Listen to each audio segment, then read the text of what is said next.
নমস্কাৰ। আজি ফিল্ডত জংঘল ডিউটি গৈছিলোঁ। তাৰ পৰা যেতিয়া জংঘল ডিউটি গৈছিলোঁ তাত ধুনীয়া বস্তু এটা পাই উঠাই মেলি লৈ আহিছোঁ। সেইটো হৈছে নাহৰ গছৰ পুলি।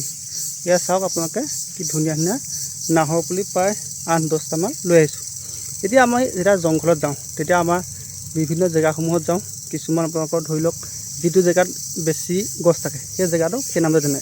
এতিয়া ক'ৰবাত আপোনালোকৰ চেগুন গছ বেছি আছে সেইটো চেগুন বাৰী বুলি কয়, বা ক'ৰবাত আজাৰ গছ বেছি আছে সেইটো আজাৰ বাৰী বুলি কয়। আজি মানে নাহৰ বাৰীত গৈছিলোঁ। তাত আপোনালোকৰ অকল নাহৰ গছ আছে আৰু নাহৰৰ তলত ধুনীয়া ধুনীয়া পুলি পালোঁ। নাহৰ পুলি লৈ আহিলোঁ আৰু নাহৰৰ গুটি লৈ আহিছোঁ। নাহৰ গছ কাৰ কাৰ ভাল লাগে কমেণ্ট বক্সত কমেণ্ট কৰিব। আৰু যদি আপোনালোকক কাৰোবাক নাহৰ পুলি লাগে তেন্তে কমেণ্ট কৰিব। আপোনালোকক বেছিকৈ নহ'লেও 1-2টা নাহৰ পুলি দিবলৈ চেষ্টা কৰিম। এতিয়া মোৰ হাতত 8-10টামান নাহৰ পুলি আছে। এইকেইটা মই 5 জুন বিশ্ব পৰিৱেশ দিৱসৰ দিনা আপোনালোকক কেইটামান জেগাত যাম আৰু তাত গছপুলিকেইটা ৰুম। গতিকে আপোনালোকক কাৰোবাক যদি লাগে জনাব। আৰু আপোনালোকে চাই লওক কি ধুনীয়া নাহৰ পুলি। ইয়াত লৈ আহিছোঁ 10টামান। একদম ধুনীয়া ধুনীয়া হৈ আছে। ধন্যবাদ।